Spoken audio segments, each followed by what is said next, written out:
Gandang hapon mga tropa. Ito na po yung ating 2 weeks old na broiler. Update na lang natin. So every lumalaki sila, lumalaki yung kulungan, nagkakaroon ng konting improvement.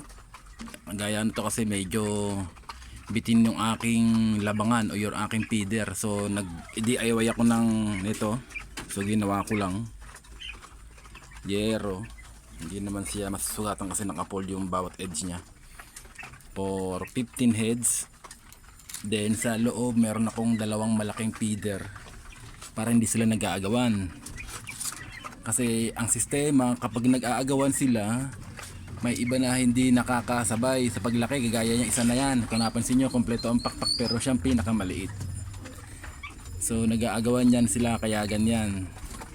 Kaya kailangan dagdagan ng feeder at magdagdag din ng espasyo sa kulungan. Meron lang akong dalawang drinker, papalitan ko yan siya ng nakahang lang. For the meantime yan na muna. So ito po, 25 heads na ating broiler. Almost 2 weeks na siya. So far wala namang mortality. Malaya naman sila. Malakas. Kita nyo naman, almost 3 o'clock na dito sa amin. So pinakamerienda na nila to. Minsan kasi may mga lugar na mainit talaga. Alam naman natin na pagka mainit hindi sila kumakain. Palibasa nga dito sa amin medyo may mga puno at malilim tong lugar namin na ito. Malilim dahil may mga puno. Yun, medyo malamig yung hangin dito, makulimlim, malilim. Yun, medyo okay sa kanila. Basta kargahan lang natin ng maraming tubig. Then kahapon nagkarga ako rito ng Betracin para sa kanilang vitamins for resistensya and immune system, no? Kailangan nila yon. Every other day ako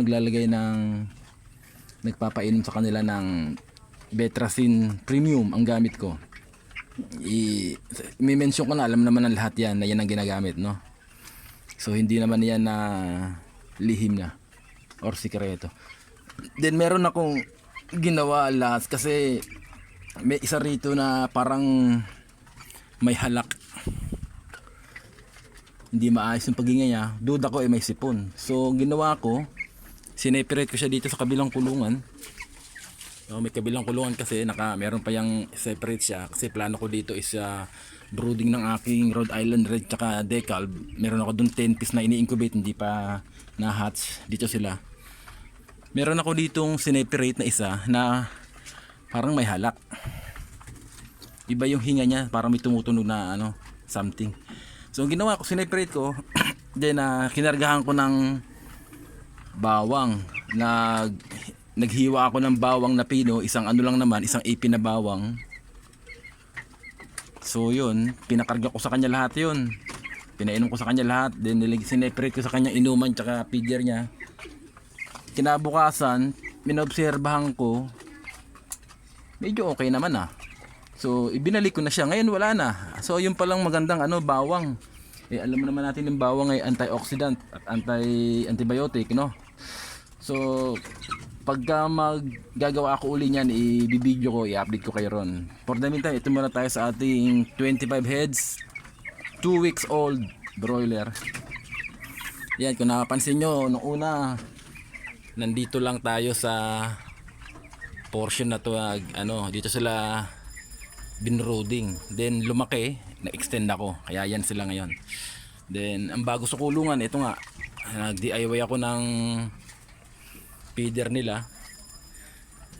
Wala akong makuha ng kawayan actually. Wala akong makuha ng kawayan na buo. Kawayan sana ang plano ko. Inisip ko kasi kung kawayan is mahirap maghati. Madali maghati dahil hati. Kaso nga lang, mabilis siyang masira lalo kung naulan. Tapos ito, medyo yero, may lumang yero dito. Yung mga dating lumang gamit pa.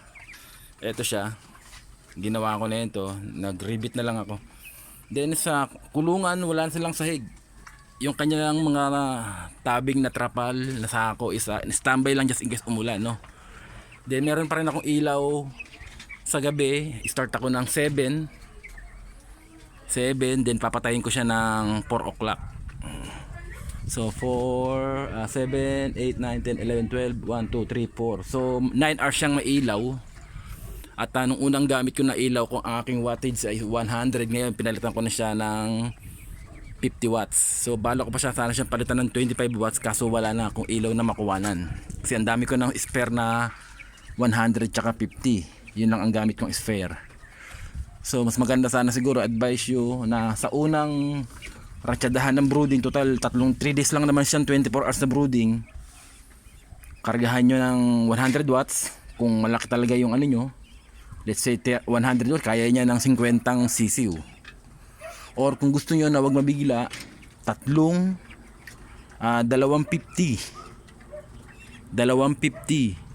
50 watts na ilaw, incandescent po. Kasi yung incandescent kasi as nagpo-provide yan ng init, consider as a heater na yon. Then kapag tapos ng 3 days na 24 hours na brooding, papalitan nyo naman sila mas mababang wattage. Bakit tayo nagpapalit? Kasi una, hindi na kailangan yung heat na kailangan nila ay namabawasan din. So lumalaki sila, kailangan nila na ng dapat maaliwalas na lugar. Gaya ngayon 2 weeks na sila, tinanggal lang ko na yun. Dati meron pa akong beddings dyan ng mga uhot or yung mga ipa, nandiyan pa, ngayon wala na. Then yung mga tabing yan naka-standby. Dito hindi ko tinanggal kasi kalahati lang dito, naka-half lang siya dito. Kasi medyo mababa yung bakod, baka paglaruan ng bata or something na ano, di natin masabi, for security rin nila. So yun, I advise you kung kayo mag-broiler siguro, prepare tayo ng ilaw incandescent, 3, isang 100 watts, 50 watts, tsaka 25 watts. Ito sana 2 weeks na to, balak ko sana palitan ng 25 watts yung ilaw ko, kaso wala na akong makuha. Kasi meron akong spare na 4 na 50 watts na ilaw, pero malalaki naman na sila. So binawasan ko na yung ilaw nila, start na ako ng 7 hanggang 4. So gigising ka talaga na maaga. Ito nga pala isang observation ko sa kanila, pagka may ilaw, gising sila at panay ang kain. So may mga napanood tayong video na kung maari is in the midnight, alas 12, alas 11, bisitahin nyo. Kasi dapat din bisitahin, gawa ng yung mga drinkers ay may mga ipot o may mga dumi nila, no? So naiinom nila yon. So hindi na malinis. So dapat tinatanggal natin yon. Kaya nga binibisita natin siya gabi.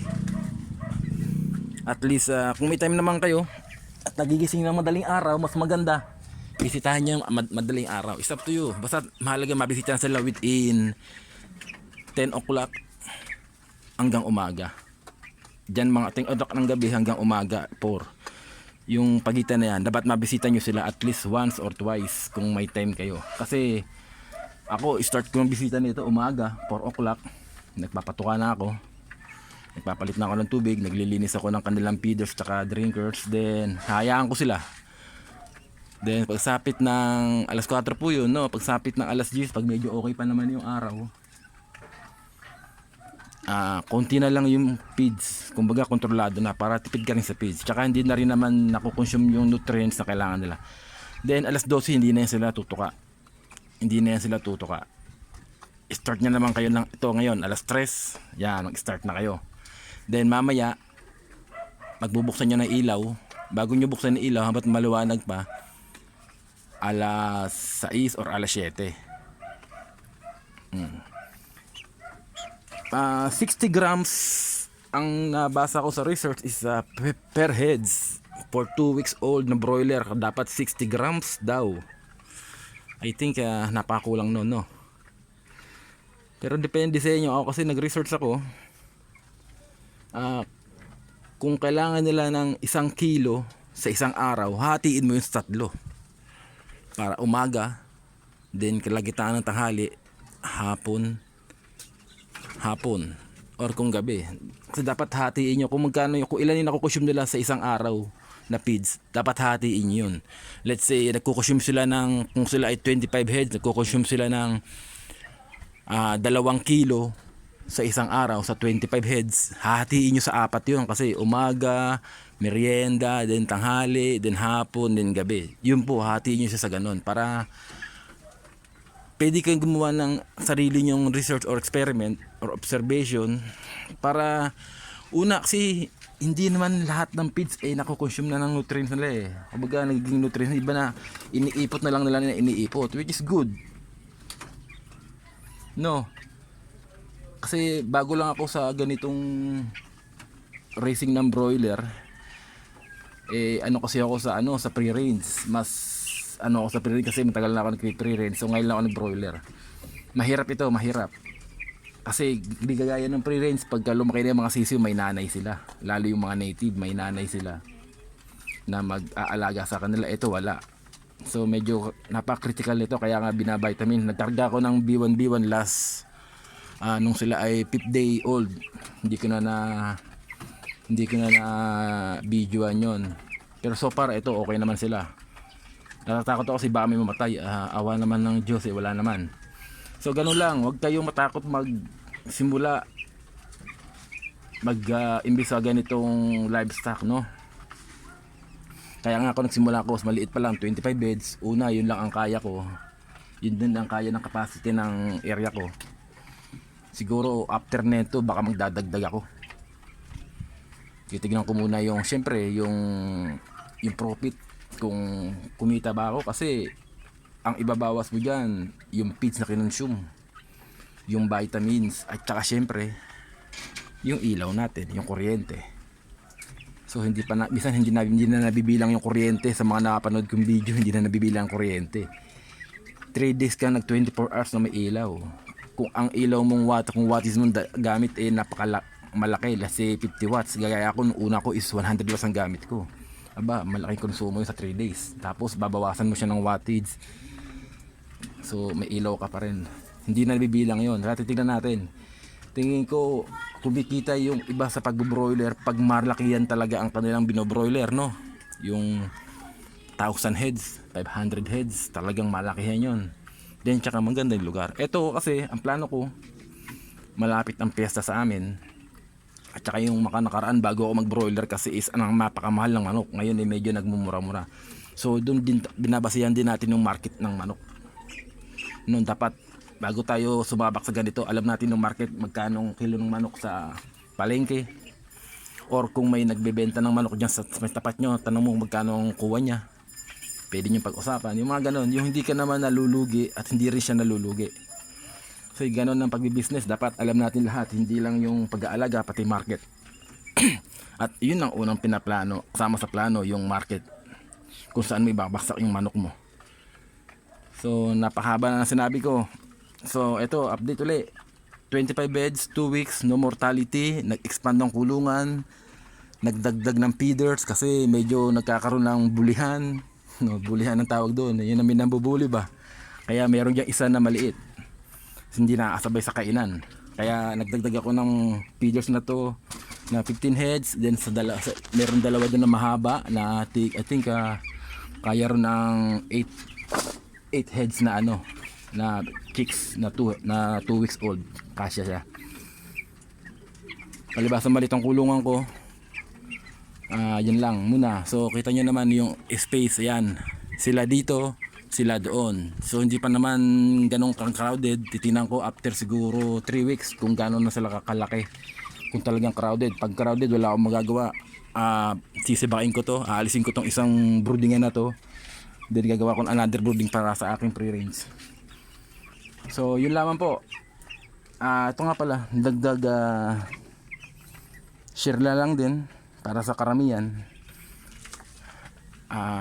For the 2 weeks na nandito sila, nung una may beddings okay pa eh. Medyo nakokontrol yung amoy tsaka yung ipot. Lahat ng ipot nila nasa beddings, nasa dayami or nasa ipa. Nalilinis natin. Nalilinis natin umaga. Ako ginagawa ko yung mga beddings nung una na nasa kulungan nila, pinilinis ko tuwing umaga. Kinakarga ko doon sa aming farm. May farm kami dyan sa may labas. May tanim kami ng gulay dyan. Doon ko inilalagay. Nagsasilbing organic fertilizer, which is okay. Ngayon, pag wala na silang beddings, lahat ng ipot or lahat ng dumi nila nasa lapag. Ang ginawa ko, yan, yung mga dayami, nilagyan ko ng dayami. Yan yung mga, kung tawag sa niya, uhot. yung pinag-anuhan ng palay, no? Pinag-anihan ng palay, yan, nandyan siya. Kasi para yung mga basang ipot, matakpan. Then after wards 2 days or 3 days, kolektahin mo, lagay sa farm. Organic fertilizer. Kaya po meron akong naka-extrang ano dyan, dayami. Naka-standby lang siya. Just in case marami na, lilinisin ko to. Di pag nilinis ko, baksak uli yung mga dumi nila. Pag may dumi, tatakpan ko na siya ng dayami para hindi langawin at hindi mangamoy. Then hindi po yun may pakinabang pa rin yun yung ito, may pakinabang pa rin po yan. Yun nga po, ilalagay sa halaman, sa mga tanim, organic fertilizer. Napakaganda po niyan. So yun po, yun lang po pong ano ko sa ngayon, may share ko. Pasensya na at bago tayo sa pagbabloging, sana kung may nanonood, kahit paano may natutunan, although yung nasasabi na rin na iba, ito yung uso ngayon, no? Pandemic, walang trabaho, walang libangan. Ito baka sa pag gaganito ay makatulong tayo at paano sa ating mga kabayan at tropa dyan na balak mag-alaga ng broiler. First time ko po mag-broiler. Then nakausap ko na yung tindahan doon sa harap, yung maliit na tiyanggian doon, maliit na parang palengke. Yun, hintayin niya raw itong lumaki at siya raw ang bibili. So yun, dapat may market tayong lalagyan dapat. Kasi kung wala, ay mag-asawa ka sa manok. Kayo magkukonsume na itong mga to. So yun man po. Maraming salamat po. Ingat kayong lahat.